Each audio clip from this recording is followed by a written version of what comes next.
Channel सच आज तक के दर्शकों, बंधुओं, बहनों, भाइयों, सबको सादर प्रणाम। आज मैं आपके सामने हरियाणा इलेक्शन का विषय लेके आया हूँ। आप जानते हैं कि हरियाणा महाभारत की धरती है। महाभारत यहाँ पर आरंभ हो चुका। कौरव कौन है, पांडव कौन है, ये तो जनता फैसला करे।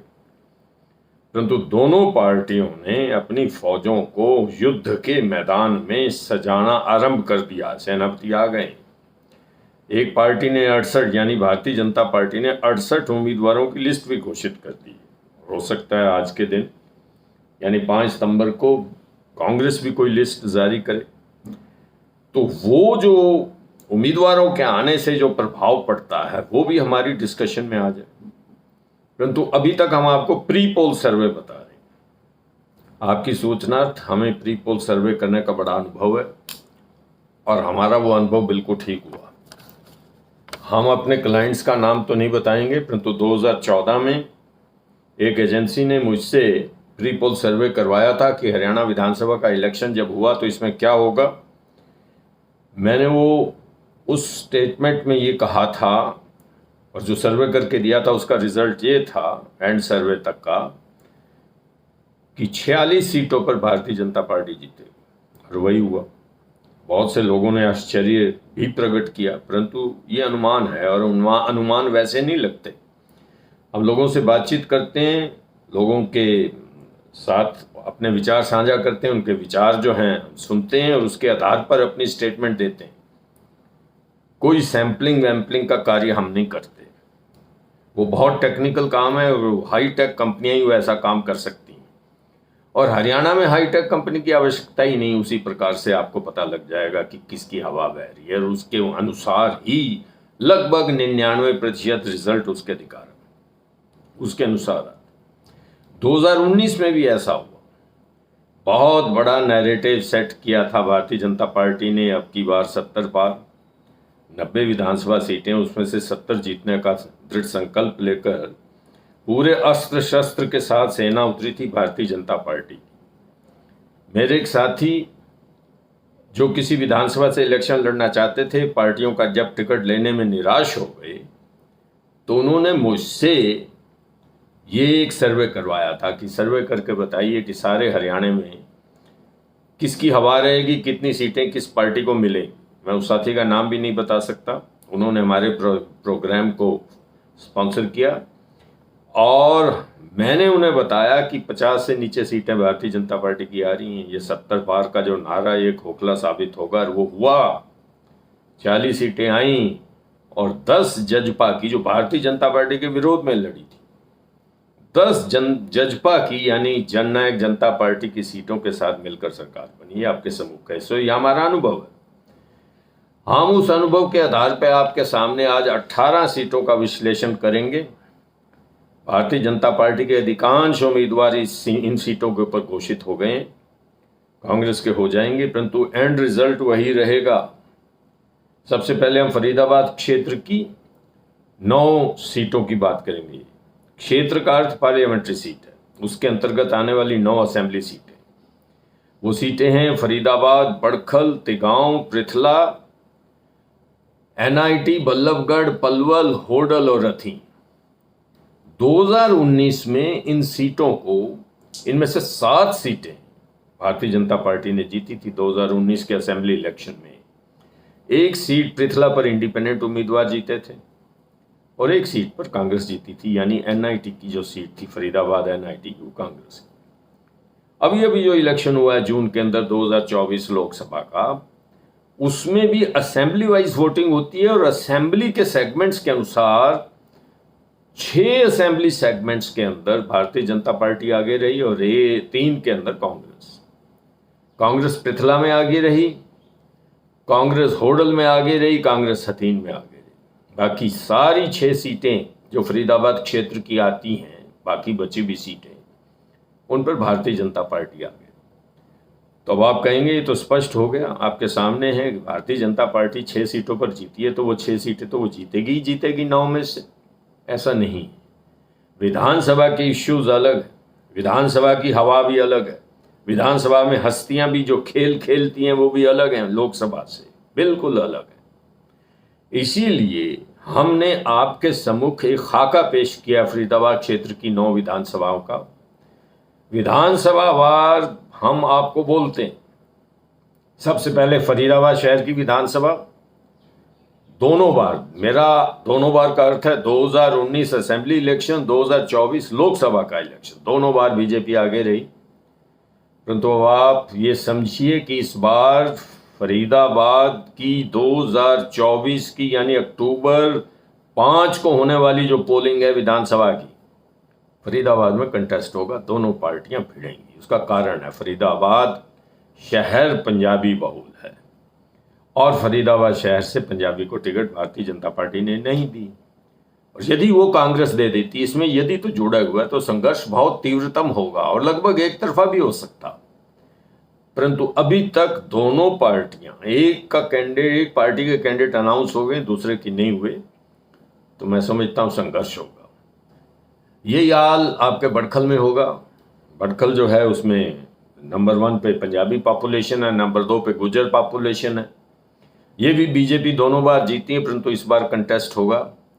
तिगांव गुजर बहुल है, ये भी दोनों बार बीजेपी जीती है, परंतु इस बार कंटेस्ट होगा, निश्चित है। पृथला जाट बहुल है, इसमें इंडिपेंडेंट जीता था 2019 में, बीजेपी कांग्रेस दोनों नहीं जीत पाए, परंतु इस बार कांग्रेस 2024 के इलेक्शन में, लोकसभा इलेक्शन में इस विधानसभा में आगे रही। निश्चित रूपेण से कांग्रेस का हाथ ऊंचा है। एनआईटी की जो सीट है जो कांग्रेस ने जीती थी, 2-2.5 हजार वोटों से जीती थी, परंतु मुझे लगता है इस बार, और ये जो 2024 का लोकसभा सेगमेंट है वो बीजेपी ने जीता, मुझे लगता है इस बार कंटेस्ट होगा, इजी वॉक नहीं है। बल्लभगढ़ में बीजेपी दोनों बार आगे रही, इस बार भी आगे आने की संभावना है। पलवल एक बड़ा विचित्र है, इसके अंदर भारतीय जनता पार्टी 2019 में जीती और 2024 में पार्लियामेंट इलेक्शन सेगमेंट में भी जीती, परंतु इसमें कैंडिडेट का बड़ा प्रभाव है। यदि करण सिंह दलाल कांग्रेस के उम्मीदवार होते हैं तो हर हालत में यहां से कांग्रेस जीतेगी निश्चित रूपे। होडल में यहां से इस बार संभावित उम्मीदवार वही होंगे जो पिछली बार भी थे, और इसमें विधानसभा अपने कांग्रेस के प्रदेश अध्यक्ष भी हैं। तो आप जीतेंगे, अवश्य जीतेंगे, क्योंकि कांग्रेस ने 2024 के लोकसभा इलेक्शन में इस सेगमेंट में विजय प्राप्त की, और जो आप हारे थे 2019 में वो भी थोड़े से वोटों से हारे थे। तो मैं समझता हूं कि इस बार होडल कांग्रेस के साथ जा रहा है, हथीन कांग्रेस के साथ जा रहा है। हथीन जो है उसमें मुस्लिम बहुल हैं, जाट बहुल लगभग बराबर सी संख्या में। इसमें जाट मुस्लिम हरिजन जो हैं, ये तीनों समुदाय जो हैं लगभग एक लाइन में खड़े हैं और साथ दे रहे हैं कांग्रेस का, ऐसा नजर आता है। और ये जो 2024 का लोकसभा इलेक्शन हुआ उसमें दिखा, 2 मुस्लिम कैंडिडेट थे 2019 में, 2 जाट उम्मीदवार थे और भाजपा का जाट उम्मीदवार परवीन डागर निकल गए थोड़े से वोटों से। हथीन में कांग्रेस आगे रही है 2024 के लोकसभा इलेक्शन में, और इस बार भी कांग्रेस आगे रहेगी 2024 के संभावित परिणामों की यदि चर्चा करें तो। इन 9 फरीदाबाद क्षेत्र की 9 सीटें हैं, कांग्रेस का एज 4 पर है, बीजेपी का एज 1 पर है, क्लोज कंटेस्ट 4 पर है। इन 5 सीटों के बारे में तो आप कह सकते हैं कि संभावित जीतेंगे। क्लोज कंटेस्ट के बारे में डिपेंड करता है पोलिंग कितने % होती है और लोगों का रुझान क्या रहता है, और लोगों का रुझान जैसे जैसे संघर्ष बढ़ेगा बढ़ता चला जाएगा। आइए हम गुरुग्राम क्षेत्र में, पहली सीट है गुड़गांव, फिर बादशाहपुर, फिर सोना, फिर नूह, पुनाना, फिरोजपुर झिरका, बावल, पटौदी और रेवाड़ी। 2019 में यहां पर 4 सीटें कांग्रेस जीती थी, यानी कांग्रेस जीती थी नूह में, पुनाना में, फिरोजपुर झिरका, रेवाड़ी में, और बाकी बची हुई 5 सीटों में एक पर इंडिपेंडेंट बादशाहपुर में जीते थे। दुर्भाग्यवश उस इंडिपेंडेंट कैंडिडेट का देहांत हो गया और बाकी 4 सीटों पर भाजपा आ गई। और यदि हम 2024 की लोकसभा इलेक्शन की बात करें तो भाजपा 6 पर आगे रही, कांग्रेस 3 पर आगे रही। कांग्रेस नूह, पुनाना और फिरोजपुर झिरका में आगे रही। ये मुस्लिम बहुल क्षेत्र हैं, मेव बहुल क्षेत्र हैं, मेवात के हैं, और बाकी 6 सीटों पर कांग्रेस आगे रही। अब सीट वाइज हम आपकी चर्चा कर लेते हैं कि संभावित परिणाम क्या होंगे। 2024 में गुड़गांव में घोषित हो गया बीजेपी का उम्मीदवार मुकेश शर्मा। यदि यहाँ ये पंजाबी बहुल इलाका 1,24,000 से ज़्यादा पंजाबी वोटर हैं, और यदि यहाँ पर पंजाबी उम्मीदवार को टिकट मिल जाती, जिसकी संभावना यहाँ व्यक्त की जा रही है, कांग्रेस की टिकट यदि किसी पंजाबी को मिल जाती तो पंजाबी का जीतना निश्चित नहीं तो लगभग उसका हाथ बड़ा ऊंचा रहेगा। बादशाहपुर यादव बहुल सीट है। नरबीर यादव यहाँ से बड़े पुराने खिलाड़ी हैं, कई बार इलेक्शन लड़ भी चुके हैं, हारे भी हैं, परंतु बड़े पुराने योद्धा बीजेपी के कैंडिडेट के रूप में आ रहे हैं। ये डिस्प्यूटेड सी थी कि इस पर अपनी बेटी को लड़ाना चाहते थे यहाँ के सांसद राव इंद्रजीत जी। अब वो अटेली चली गई है बेटी इनकी, उनको वहाँ से टिकट मिली आरती राव जी को। तो मुझे लगता है यहाँ पर एक अच्छे खिलाड़ी का मुकाबला होगा, और इसके मुकाबले में यहाँ अब रंबलिंग है, थोड़ी सी लोगों के विचार परिवर्तित हैं। लोग चाहते हैं कि चेंज हो, खुलकर नहीं आए। ये इलेक्शनियरिंग के दौरान पता लगेगा किस कैंडिडेट का हाथ सीधा ऊंचा होता है, परंतु अभी मैं इसको कंटेस्ट की श्रेणी में रखता हूं।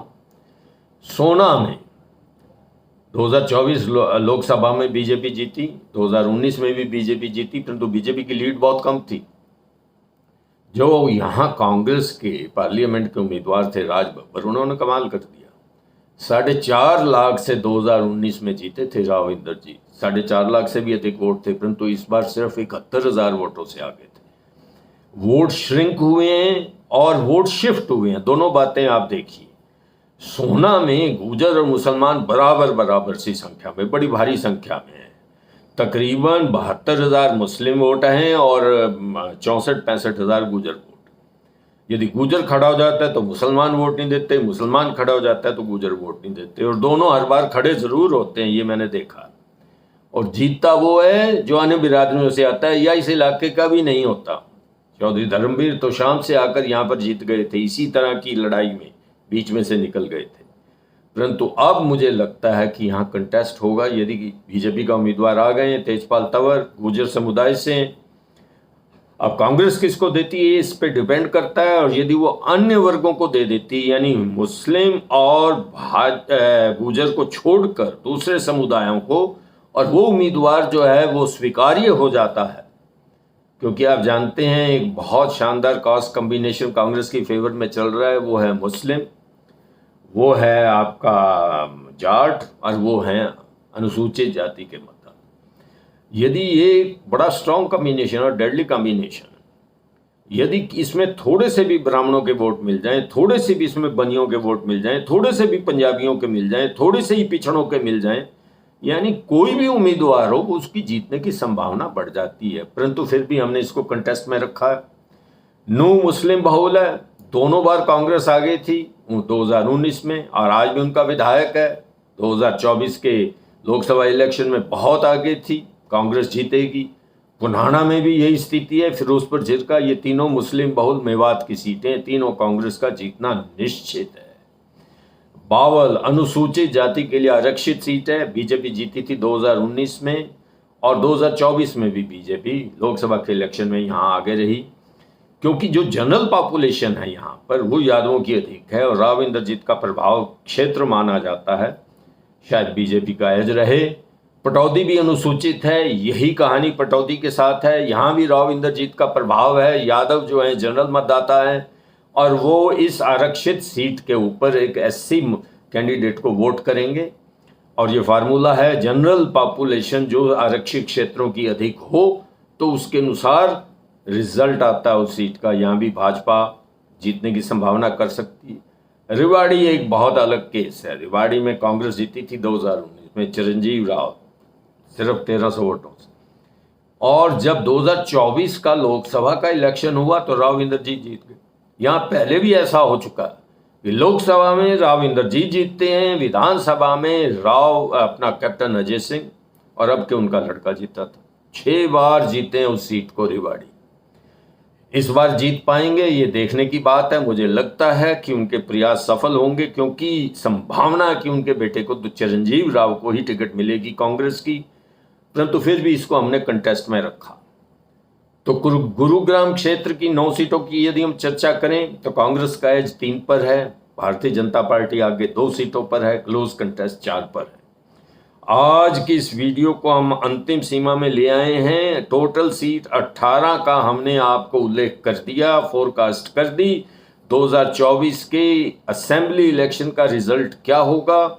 मेरे अनुमान के मुताबिक कांग्रेस का एज 7 सीटों पर है 18 में से, बीजेपी का एज 3 सीटों पर है, बाकी बची हुई 8 सीटों पर क्लोज कंटेस्ट होगा। ये है हरियाणा विधानसभा की असेंबली इलेक्शन की फोरकास्ट की पहली कड़ी। ये पहला वीडियो 18 सीटों का हमने दिया है साउथ हरियाणा से, जिसको अहीरवाल क्षेत्र भी कहा जाता है क्योंकि अहीरों की संख्या काफ़ी है यहाँ पर, और फरीदाबाद क्षेत्र की 9 और गुरुग्राम क्षेत्र की 9 सीटों, यानी टोटल 18 सीटों का विश्लेषण आपके सामने।